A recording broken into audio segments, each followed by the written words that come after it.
চৈত্র মাসের দ্বিতীয় সপ্তাহে এসে প্রকৃতি ধারণ করেছে রুদ্ররূপ। এরই মধ্যে শিলাবৃষ্টি ও কালবৈশাখীর তাণ্ডবে ফসলের ব্যাপক ক্ষতি হয়েছে নীলফামারীতে। এমন অবস্থায় জানা যায় ধেয়ে আসছে চলতি বছরের দ্বিতীয় বৃষ্টি বলয় বিজলি, যার প্রভাবে বজ্রসহ শিলাবৃষ্টি এবং কালবৈশাখী ঝড় হওয়ার প্রবল শঙ্কা রয়েছে।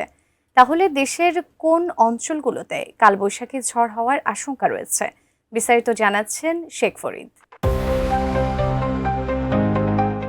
ধেয়ে আসছে চলতি বছরে দ্বিতীয় মৌসুমী বৃষ্টি বলয় বিজলি। ২৭ মার্চ সন্ধ্যা থেকেই এর প্রভাব শুরু হয়েছে বলে জানিয়েছে বেসরকারি আবহাওয়া সংস্থা বাংলাদেশ ওয়েদার অবজারভেশন টিম বা BWOT। সামাজিক মাধ্যম ফেসবুকে সংস্থাটি জানিয়েছে এই বৃষ্টি বলয়ের প্রভাবে দেশের সর্বোচ্চ ৬০% এলাকায় মাঝারি ধরনের বৃষ্টি ও কালবৈশাখী ঝড় হওয়ার প্রবল শঙ্কা রয়েছে। এছাড়া মাঝারি থেকে তীব্র বজ্রপাত এবং বিক্ষিপ্ত শিলাবৃষ্টির আশঙ্কাও রয়েছে। এই সময় উত্তরে বঙ্গোপসাগর কিছুটা উত্তাল থাকতে পারে।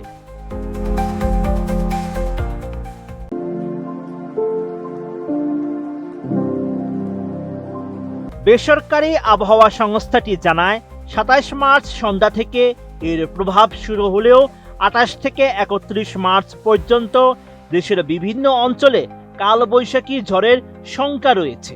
বৃষ্টি বলয়টি সর্বাধিক সক্রিয় অঞ্চল হিসেবে চিহ্নিত করা হয়েছে সিলেট ও ময়মনসিংহ বিভাগ।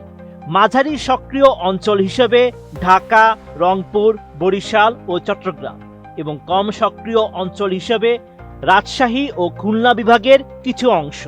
প্রবল ঝড়ের সময় বাতাসের গতিবেগ ঘন্টায় ৬০ থেকে ৮০ কিলোমিটার পর্যন্ত হতে পারে। এছাড়া উত্তরাঞ্চল এবং সিলেট অঞ্চলে একটানা বর্ষণের কারণে পাহাড়ি এলাকায় সামান্য পাহাড় ধসের ঝুঁকি রয়েছে। তবে এই বৃষ্টির ফলে দেশের প্রায় ২০ থেকে ২৫% এলাকার সেচের চাহিদা পূরণ হবে, যা কৃষির জন্য সহায়ক হিসেবে কাজ করবে। এদিকে দেশ জুড়ে টানা ৫ দিন বজ্রসহ বৃষ্টির আভাস দিয়েছে বাংলাদেশ আবহাওয়া অধিদপ্তর। একই সঙ্গে ২৮ মার্চ রাতের মধ্যে দেশের বেশ কয়েকটি অঞ্চলে দমকা হাওয়া সহ বৃষ্টি ও বজ্র বৃষ্টির আভাসও দিয়েছে সংস্থাটি। আবহাওয়া অধিদপ্তর জানিয়েছে ২৮ মার্চ রাতের মধ্যে ময়মনসিংহ, চট্টগ্রাম ও সিলেট বিভাগের কিছু কিছু জায়গায় এবং রাজশাহী, রংপুর, ঢাকা, খুলনা ও বরিশাল বিভাগের ২-১ জায়গায় অস্থায়ীভাবে দমকা হাওয়া সহ বৃষ্টি অথবা বজ্রসহ বৃষ্টি হতে পারে। এই সময় ঘন্টায় ৪৫ থেকে ৬০ কিলোমিটার বেগে বৃষ্টি হতে পারে। এছাড়া সারা দেশে দিনের তাপমাত্রা ১ থেকে ২ ডিগ্রি সেলসিয়াস কমলেও রাতের তাপমাত্রা সামান্য বাড়তে পারে। Sheikh Farid, ATN news.